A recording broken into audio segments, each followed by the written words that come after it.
Welcome to True Echo, where real courage echoes louder than hate, and truth stands taller than privilege.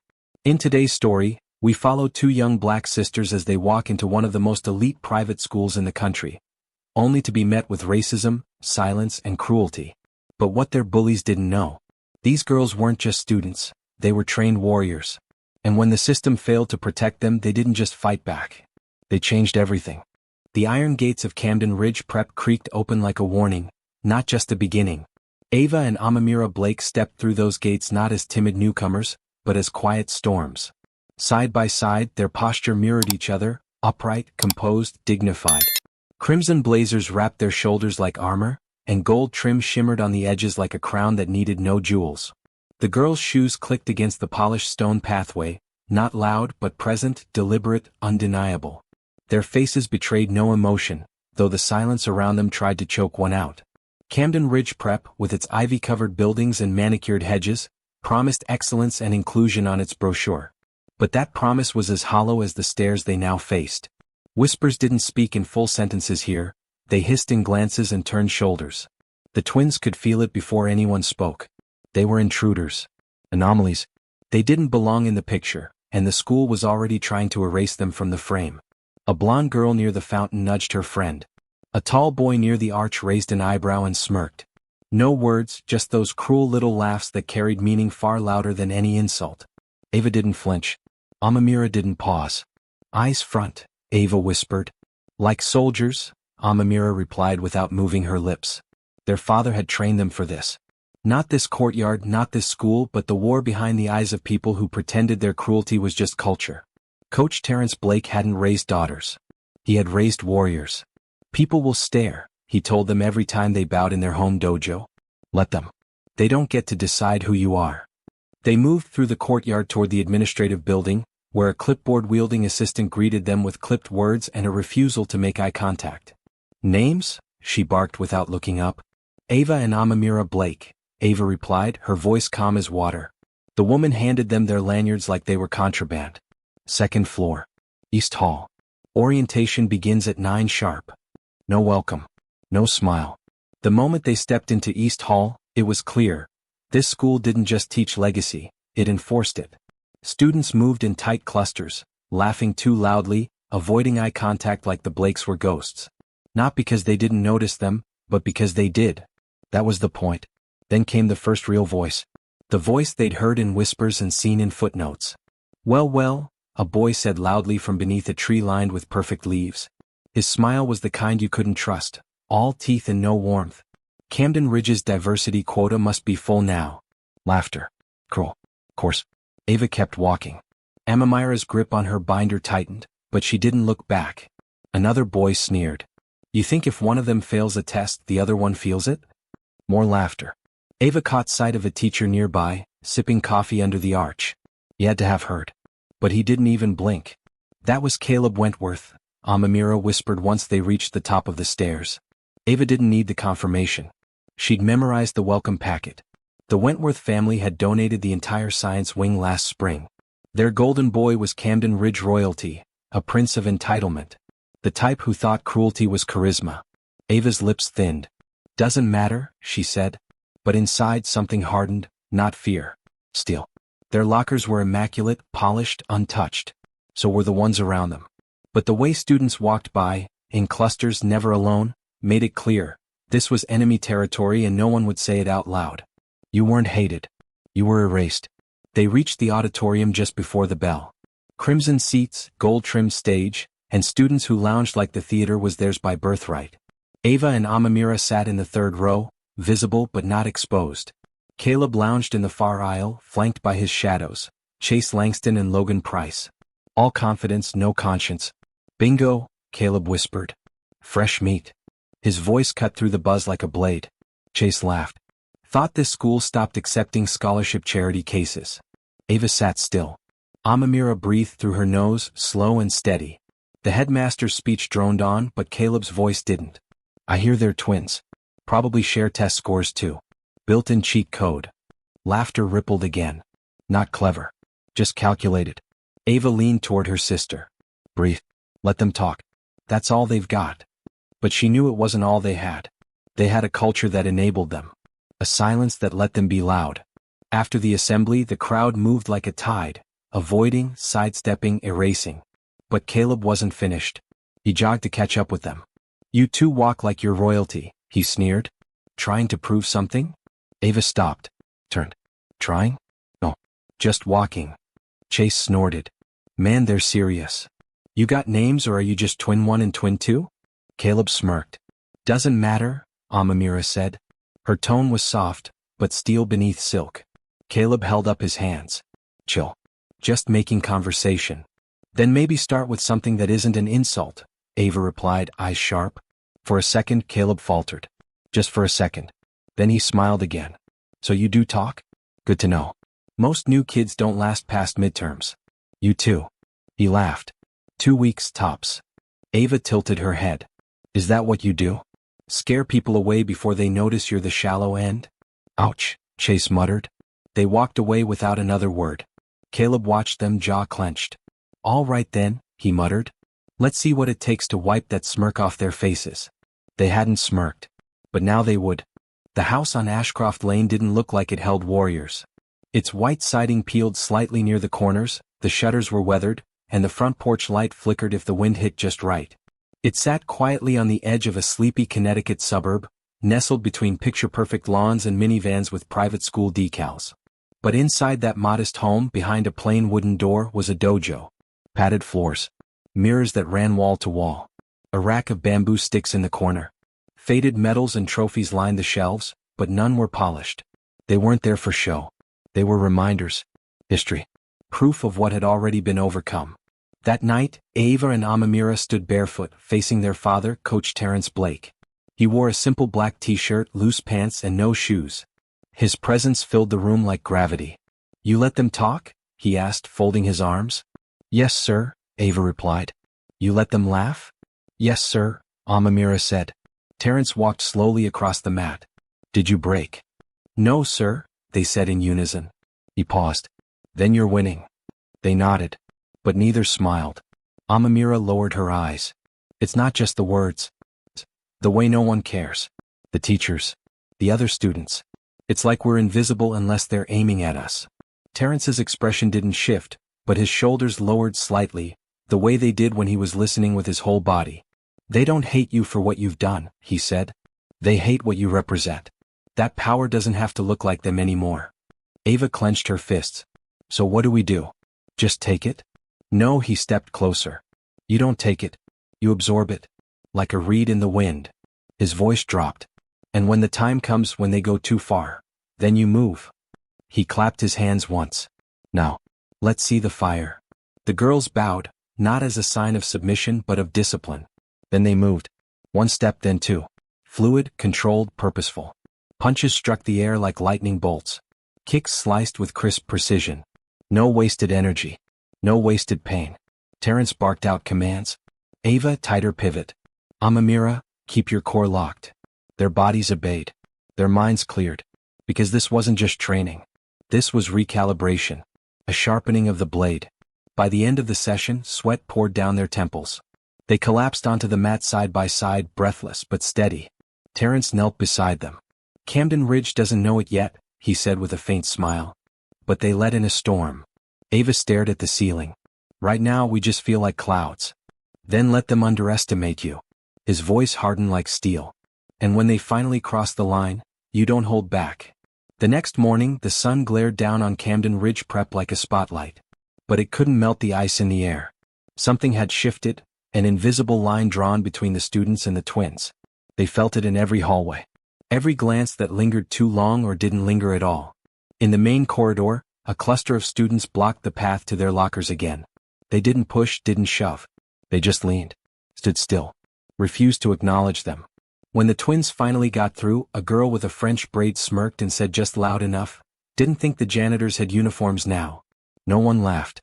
Not even her friends. But no one spoke up either. Later, in biology, the lab partners were chosen by row. Everyone found someone. Everyone, except the Blake twins. "We'll pair up," Ava said quietly. The teacher nodded without looking up. "That works." It didn't? Not really. At lunch, the cafeteria throbbed with noise, but none of it belonged to them. They sat at an empty table near the far wall, not because they wanted to but because there were no seats left. And no one offered. Amamira stared at her sandwich like it might vanish if she ignored it long enough. "It's not the names," she said. "It's the silence." Ava nodded. "This school doesn't punish cruelty. It preserves it." Across the room, Caleb sat with his crew, laughing too loudly at something on his phone. When he glanced their way, he raised his glass of sparkling water like a toast and smirked. Chase turned, looked right at Ava and mimed scrubbing a floor. Logan burst into laughter. Still, the twins didn't react. But inside, something twisted. By Thursday, the passive cruelty had morphed into strategy. Ava's locker jammed. Someone had lodged a paperclip into the hinge. It took 10 minutes to get it open, during which students passed by with smug grins and whispered comments. Her textbook fell to the floor, pages scattering like leaves in a storm. In English, Amamira's annotated copy of Macbeth disappeared. When she asked the teacher for a new one, he shrugged. "That's not my problem." In history, Caleb leaned close enough behind them to mutter, "You two ever think of going back to wherever your dad dragged you out from?" Ava didn't blink. Amamira didn't flinch. But they felt it, the way cruelty seeped in like smoke. Not loud, not violent. Just constant. The kind that burned slowly.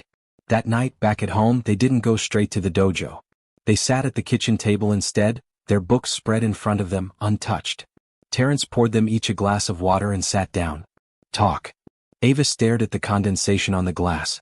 "They're not trying to break us with punches. They're using silence. Indifference. They're trying to erase us," Amamira added. Terrence didn't speak for a moment. Then he said something they hadn't heard before. "You have every right to be angry." The word startled them. He leaned forward. "You've tried patience. You've tried control. But some battles require more than silence." Ava looked up. "So what do we do?" "You wait. Until they make the first move." "And then?" Amamira asked. His voice dropped low. Like thunder rolling in. "Then you remind them exactly who you are." By Friday morning, Camden Ridge Prep felt like a ticking clock. Every hallway, every corner, every set of eyes was part of a slow-building charge, like static crawling along skin just before lightning strikes. The Blake twins walked through the main gate as they always did, shoulders straight, steps in sync, but something about the air felt heavier now. The smiles from their peers were thinner. The silences longer. Every look seemed to ask the same question. How much more can they take? Their answer came quicker than anyone expected. When they turned the corner toward their lockers, they froze. Red paint, thick and still glistening, dripped down the locker doors like blood. Slurs were scrawled in blocky, erratic handwriting. "Go back where you came from. Charity trash. Janitor twins." Beneath the words were caricatures, cruel, grotesque drawings of black faces with exaggerated features. Amamira stared, lips slightly parted. Ava's breath hitched just once. Students gathered in a quiet half-circle behind them, whispering, recording, waiting for the reaction.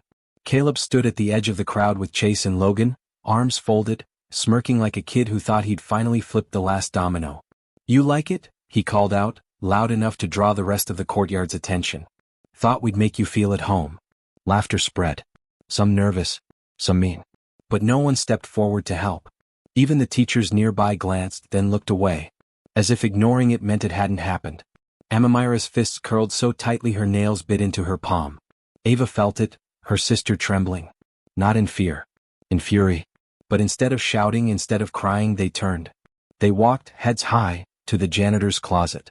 When they returned with gloves and paper towels, a few students snickered. Some lifted their phones. The twins didn't flinch. They scrubbed in silence, red smearing across the beige metal like war paint. Bit by bit they erased the hate. But what couldn't be wiped clean was what came next. As Ava wiped down the last slur, Caleb sauntered forward and clapped slowly, mockingly. "Bravo. Really. You should thank us. Took effort to get that right." Ava turned slowly, hands still stained with red paint. Her face remained calm, but her eyes were pure frost. She didn't say a word. But Caleb's smile flickered. Because silence, that silence, was not weakness. It was warning. That night at home, dinner sat untouched on the table. Terrence didn't speak right away. He waited. Then finally Ava said it. "They painted our lockers." His hands froze around his fork. With what? Racist slurs. Cartoons. It was public. Phones out. Teachers walked right past. Terrence stood and walked to the window, pulling the curtain slightly back as if expecting the storm to follow them home. "You cleaned it?" he asked quietly. "We did," Amamira said. He turned, his face unreadable. "What now?" This time it wasn't hesitation that followed. It was certainty. "We don't hold back next time," Amamira said. "They're going to push again," Ava added. "And when they do." Terence nodded once. "You move with clarity. Not rage." He paused. "Pain without control is just chaos. But when you control it," he looked them both in the eye. "That's power." The twins said nothing, but the shift in their posture was unmistakable. This wasn't resignation. This was readiness. And Camden Ridge had no idea what was coming. Monday morning dawned too bright, too calm, like the world hadn't seen what was about to unfold. Inside the school, the tension was palpable. The stares more direct. The jokes quieter. Everyone was waiting for something. Caleb was already positioned by the front steps like he'd been planning his entrance all weekend. Chase and Logan flanked him as always, loyal shadows cast in smugness. "Thought you might have transferred," Caleb called out as the Blake twins walked past. "Would have saved you another beating." Ava stopped. Turned. "If that's what you were hoping for," she said evenly, "you're even more pathetic than I thought." Murmurs rippled through the crowd. Caleb's smile twitched. "You've got a lot of nerve. Talking like you belong here." Amamira stepped beside her sister. "We do belong here. More than you ever will." Caleb took a step forward. "You think you can just walk around here like queens? Like this place owes you?" Ava's eyes locked with his. "We don't want anything from you, Caleb. But we will take our space." His face reddened. "You think you can talk like that and not pay for it?" That was it. The moment the rope snapped. Caleb shoved Ava hard. She stumbled a step, grounded herself without blinking. And in a single clean motion, Ava stepped back into stance, centered, measured, and drove the heel of her hand into Caleb's chest. He gasped, the wind knocked from his lungs and staggered backward. Chaos erupted. Chase lunged for Amamira, knocking her books from her arms. Before he could speak, her elbow cracked into his chest and sent him tumbling backward into Logan. Logan swung with a wild punch. Amamira ducked, pivoted, and swept his legs from under him. He landed flat on his back with a stunned grunt. The courtyard screamed, not in laughter but in shock. Phones were raised. Teachers froze. And the Blake twins? They were only getting started. Caleb scrambled up and lunged at Ava with a roar of humiliation. She sidestepped, grabbed his arm mid-swing and flipped him over her shoulder. He hit the ground again, harder this time. Chase got one knee under him, but Amamira was already there. She caught his arm, twisted, and planted him face down into the dirt. Every move was clean. Every strike was efficient. They weren't flailing. They weren't angry. They were in control. 2 years of training. A lifetime of discipline. It all came out in 2 flawless minutes. By the time it was over, Caleb, Chase, and Logan lay groaning in the courtyard dirt, and Ava and Amamira stood over them, breathing steady, feet grounded, hair still neat. The courtyard had never been so silent. Ava's voice cut the air like a blade. "You've had every chance to walk away." Amamira added, "You thought we were the joke. Now you're the lesson." And for the first time, Camden Ridge didn't laugh. It listened. The silence after the storm was louder than the fight itself. Phones hung frozen in students' hands, their screens still recording but their fingers trembling. No one dared laugh. No one dared speak.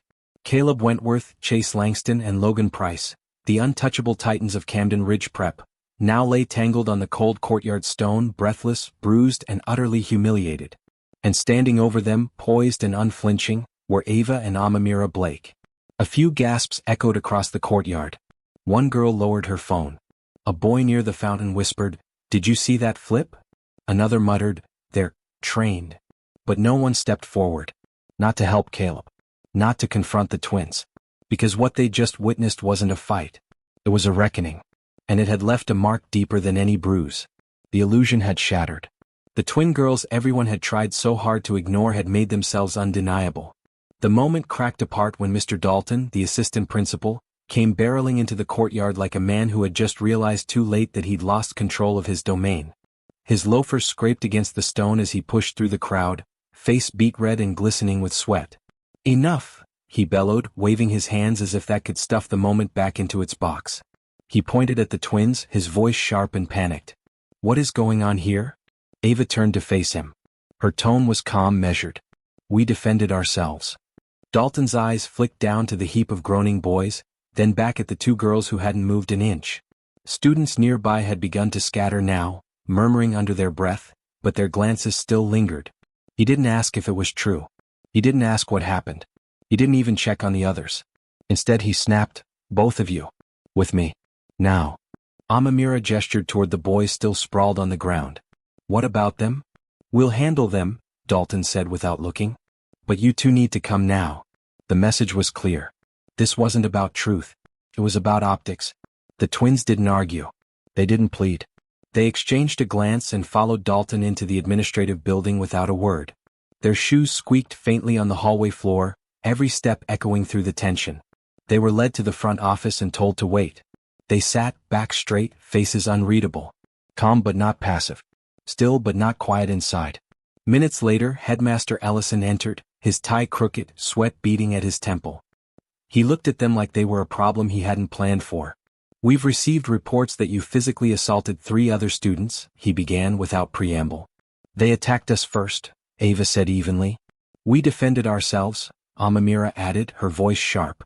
Ellison exhaled, slow and stiff, folding his hands together. "That's not what the Wentworths are going to say." There it was. The truth beneath the bureaucracy. This wasn't about justice. It was about who would scream loudest, or spend the most. Ava narrowed her eyes. "And what will you say, sir?" Ellison looked away. "There are processes in place," he muttered.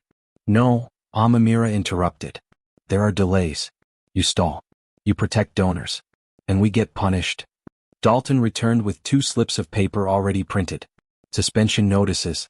Effective immediately," he said, placing them down without eye contact. The twins didn't react. They stood. Straightened their blazers. As they exited the office, the front doors opened, and in swept the Wentworths. Sandra Wentworth in her camel coat and pearl earrings, face flushed with fury. Gregory Wentworth behind her, towering, stiff, and silent. "This is outrageous," Sandra shrieked. "Our son was attacked by those." She locked eyes with Ava and spit her next words like venom. "You'll regret this." Ava met her gaze, quiet and deadly. "No," she said. "You will." They didn't wait for a reply. They walked straight out of the building into the sunlight. And into the next battle. That evening the house was still. The kind of stillness that comes after something irreversible. Terrence Blake sat at the head of the kitchen table, elbows resting on the dark wood, staring at his daughters. They hadn't changed out of their uniforms. The red paint still faintly stained the seams. Their hair was slightly mussed from the fight, their eyes darker than usual. "You fought back," he said quietly. "We didn't throw the first punch," Ava replied. "But we finished it," Amamira added. He nodded once. "Was it clean?" "Every move," Ava said. "Everything you taught us." He stood, walked to the front window and looked out. The street was quiet. The kind of quiet that feels too loaded, like it's waiting to explode. "You know what comes next," he said. "They won't let it go," Amamira answered. "They already suspended us," Ava added. "Caleb's parents threatened us at the office. His mom promised revenge." Terrence didn't flinch. "That woman wouldn't know justice if it knocked on her door and introduced itself," he said. Then he turned toward them. "But they will come here." "When?" Ava asked. Terrence stared at the window for a long second. "Soon." Dinner was quiet. Not from fear but focus. They were bracing. Preparing. Rehearsing the mental kata that every black family in America knows by heart. What to do when your dignity becomes a threat. Then the sound came. Tires on gravel. Fast. A car door slammed. Then another. Heavy footsteps pounded up the path like a warning shot before war. Terrence stood slowly. Not alarmed. Just ready. Ava and Amamira rose beside him, silent, alert. "Stay behind me," he said gently. Not because he didn't think they could fight, but because he shouldn't have to let them. Before the doorbell rang, he opened it. Sandra Wentworth stood on the porch, breath ragged, rage pouring from her like perfume. Her lipstick smeared from yelling. Her hair windblown. Behind her, Gregory Wentworth clenched his fists. "You think this is over?" she spat. "You think your little stunt is going to go unpunished?" Terrence didn't move. "My daughters defended themselves." Gregory stepped forward, jaw clenched. "Your brats humiliated my son. They responded to weeks of harassment your family ignored," Terrence said evenly. "You people," Greg began. Ava's fists clenched behind her father. Amamira whispered, "That's the line." Terrence took one step forward. I came here to raise my daughters in peace. But if you think I'll let you walk onto my porch and threaten them, you think your black belt scares me? Greg snapped. Terrence's voice dropped, cold and sharp. No. But your ignorance should. And Greg lunged. It was wild. Sloppy. The kind of attack that came from arrogance, not skill. Terrence moved with surgical calm. His hand shot up, grabbed Greg's wrist mid-swing, twisted, and stepped aside, letting Greg's own momentum throw him forward. He hit the porch hard, groaning. Sandra screamed. Terrence stood over him. You brought this. And if you come again, it won't be your elbow you're nursing. He turned to Sandra. This ends now. Or the next door you'll be knocking on is the sheriff's. And then calmly he stepped inside. And shut the door. Not in fear. But in finality. 15 minutes later, the neighborhood lit up red and blue. The wail of sirens sliced through the quiet streets like a blade. Police cruisers pulled up to the curb with mechanical urgency, headlights washing the Blake home in cold light. From behind their curtains, neighbors peered out, some curious, others concerned. But many already knew, when rich people scream, cops come fast. Inside, Terrence sat calmly at the kitchen table. His daughters flanked him on either side, shoulders square, back straight. Not because they were afraid, but because they were ready. Still in their uniforms, still stained from the earlier fight, they looked like what they were, soldiers, not suspects. A knock. Firm. Official. Terrence rose and opened the door. 2 officers stood on the porch. One older, stocky, with silver hair and a weary badge. The other younger, wiry, still scanning every shadow.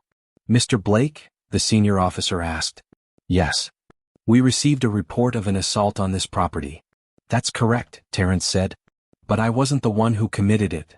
The older officer, his badge read Officer Cleary, tilted his head. May we come in? Of course. He stepped aside. The officers entered cautiously, eyes landing briefly on Ava and Amamira. The twins didn't speak, but their presence filled the room. I'm Officer Cleary. This is Officer Ramirez. We need to understand what happened here. Terrence gestured to the table. Sit. I'll walk you through it. And he did. Calmly, meticulously, he laid it all out. The weeks of harassment. The school's silence. The escalation. The fight. The suspension. The Wentworth's arrival. And finally the attempted assault on his porch. Ava and Amamira added only what was needed. No exaggeration. No drama. Just facts. Clean, deliberate, undeniable. And what happened after Mr. Wentworth lunged? Cleary asked. I restrained him, Terrence said. Minimal force. No strikes. He fell. That was the end of it. You didn't hit him? No, Terrence said. I redirected his momentum. That's all. Cleary studied him a moment longer, then nodded. Outside, Sandra Wentworth's voice rose, high and shrill. He attacked us, she cried to the cluster of watching neighbors. In front of our son. Threw Greg down like an animal. You all saw it.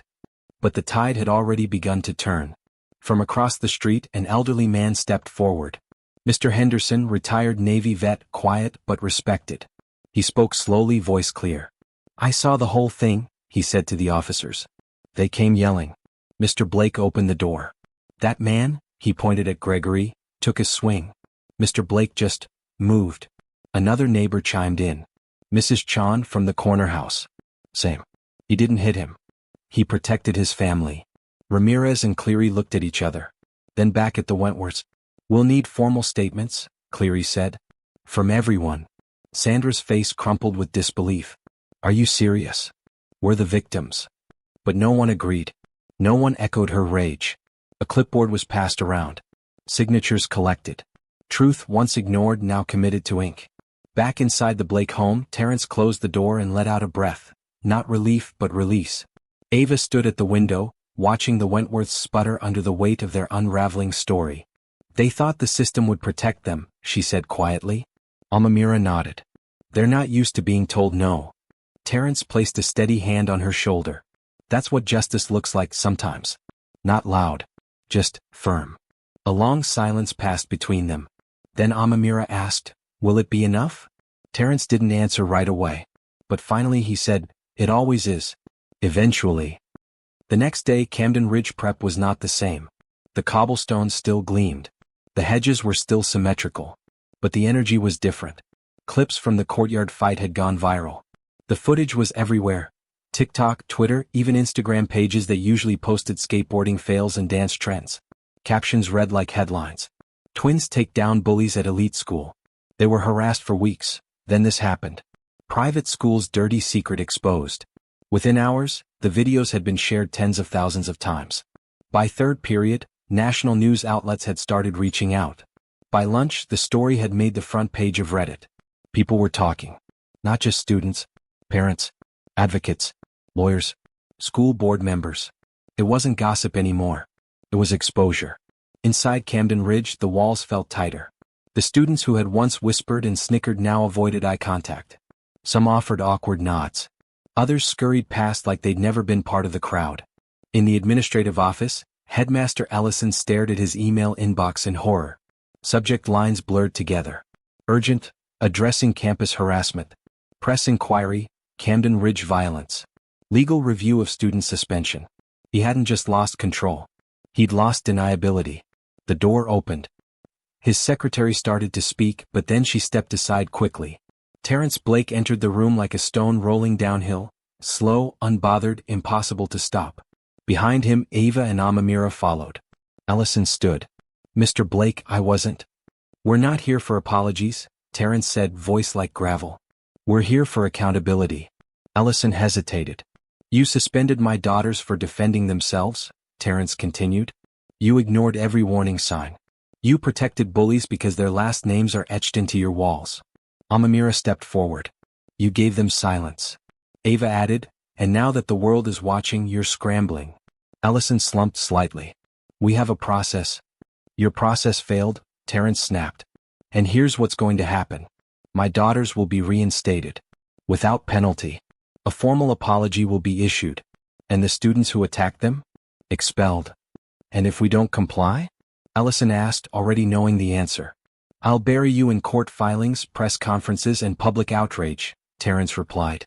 And I won't need a black belt to do it. Ellison swallowed. I'll call the board. Terrence turned. We'll wait. Later that day, an email hit every inbox tied to Camden Ridge.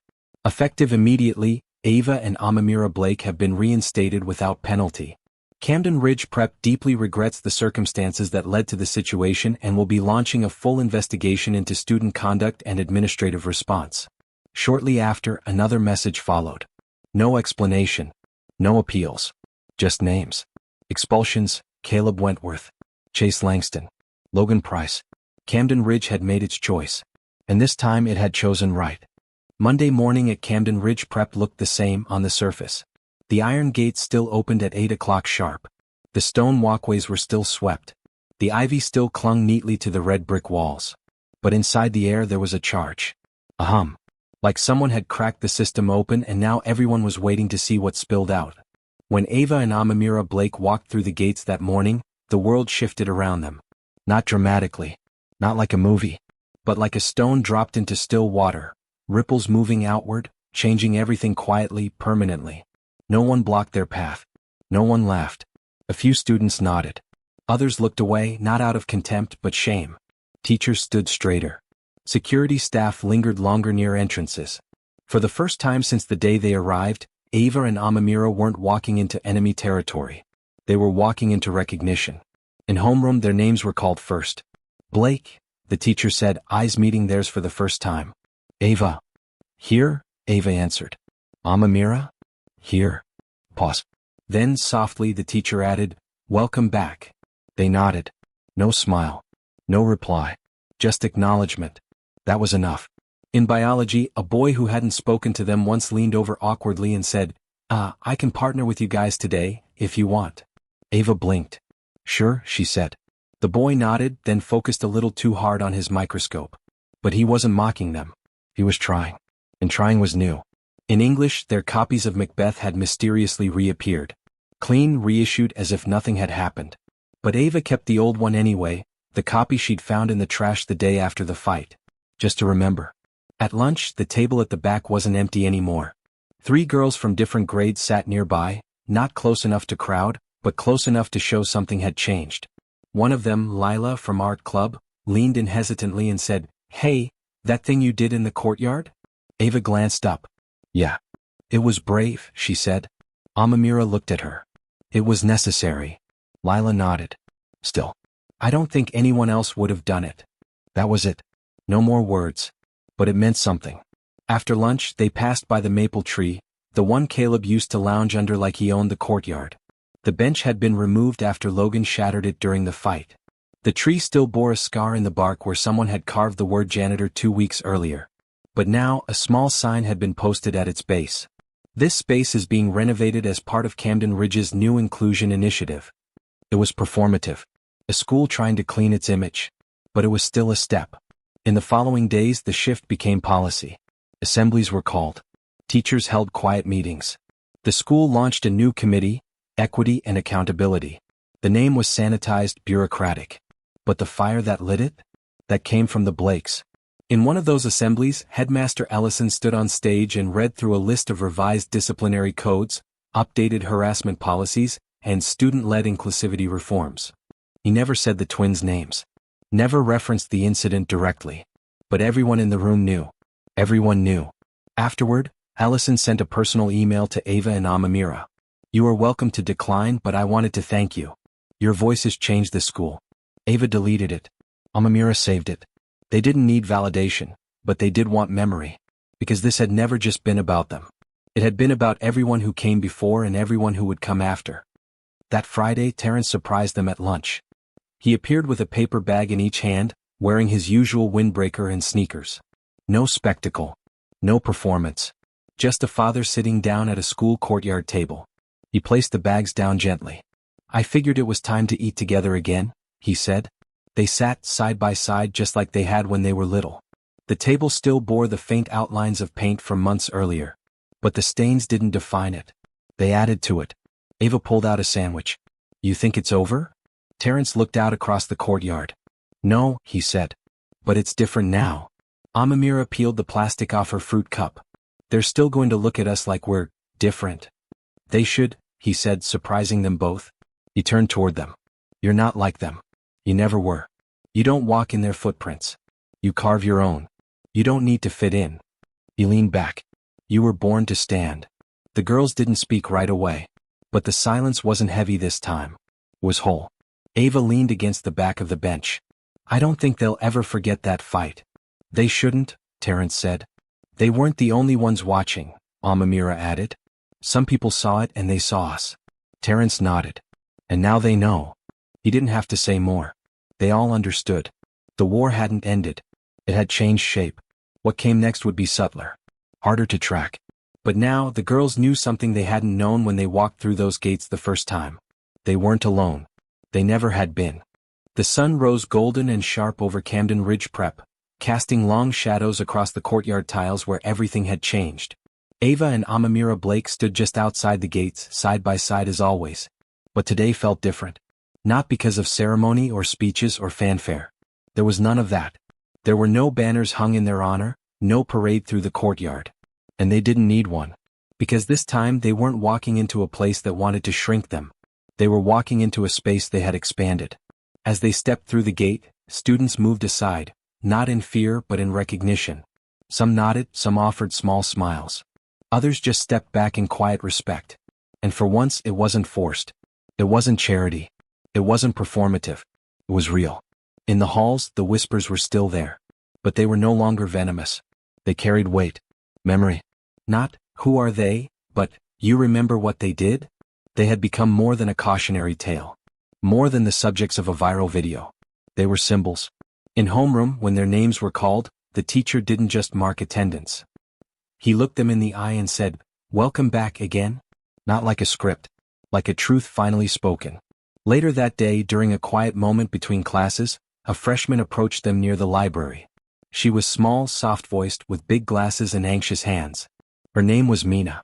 "I just wanted to say," she started, eyes darting nervously. "What you did, it helped me. They used to mess with me too. Not like that. But still." Amamira smiled gently. "Thank you." Mina hesitated. "I think I want to join the self-defense club." Ava raised an eyebrow. "There's a club?" "There will be," Mina said, eyes lighting up. The twins exchanged a look. "Let us know when it starts," Ava said. And just like that, the spark passed forward. Later that week, Terrence met them outside the school gates. Not to walk them home, just to see them emerge. Standing tall. Unshaken. Changed, yes. But not broken. You girls ready? He asked as they reached him. For what? Amamira said. For everything, he replied. They smiled. At home that night, a letter arrived in the mail. No return address. Just a single sheet of paper, handwritten, folded with care. To the Blake sisters. You don't know me, but I watched everything unfold. I kept my head down while they laughed at you. I stayed quiet when they painted your lockers. I didn't record the fight, but I saw it. And I saw something else too, that there's no excuse for silence. You changed me. I won't be silent again. A classmate. Ava placed it on their shared dresser. Not framed. Not celebrated. Just kept. As a reminder. Not of pain, but of power. Weeks passed. Camden Ridge slowly recalibrated. The new anti-harassment policy was posted in every classroom. The diversity and equity officer arrived, an ex-military black woman named Ms. Dillard, who greeted Ava and Amamira with a nod that said, I know. Students spoke more openly now. Some were awkward. Others were honest. A few were still resistant, quietly clinging to their old comfort. But the culture no longer let them be loud about it. And when new students arrived the following semester, a Haitian boy with a stutter, a girl in a hijab from Milwaukee, the whispers came back. But so did the Blakes. They didn't have to throw punches. They only had to walk. Because now, when they entered a room, people remembered. And memory is power. During a mid-spring assembly, Allison tried once more. He stood at the podium, face tight, eyes scanning the room. Today we honor the students who've reminded us that silence is not neutrality, and that strength doesn't always come from legacy. He still didn't name them. But he didn't have to. The entire auditorium turned toward the third row where Ava and Amamira sat, unmoving, dignified. Not smiling. Not soaking it in. Just present. Just standing. That weekend, the twins returned to the dojo. The mats were worn, the mirrors slightly fogged. Terrence stood in the center barefoot, arms crossed. No drills, he said. They looked at him, confused. Today's lesson, he continued, is reflection. They sat on the mat, cross-legged. He looked at them. Not like children. Like warriors. You took a place built to erase you, he said, and made it remember you. Ava swallowed. We didn't plan to. I know, he said. That's why it worked. They sat in silence for a long time. No punches. No blocks. No bows. Just breath. Finally, Amamira asked, do you think they're changed? Really changed? Terrence tilted his head. No, he said. Not all of them. Not yet. Ava nodded. But they're watching now. They are, he said. And what they see now is that you don't need to shout to be strong. He looked at them both. You don't need to burn the building down to change it. Sometimes you just stand so tall, the walls have no choice but to move around you. And that was it. No medals. No trophies. Just legacy. Carved not from privilege, but from persistence. Ava and Amamira Blake didn't choose to become symbols. They simply refused to be erased. And in doing so, they reminded us of something critical in today's world. That dignity is a form of resistance, and silence is not the absence of strength, it's the gathering of it. When a system built to erase you refuses to listen, sometimes the loudest thing you can do is stand. Not to be feared, but to be seen. So ask yourself, what would you have done in their shoes? Let us know in the comments below. If this story moved you, if it made you think, reflect, or inspired you to speak, share it. Subscribe for more powerful stories like this one. And remember, strength doesn't always shout. Sometimes, it just refuses to bow.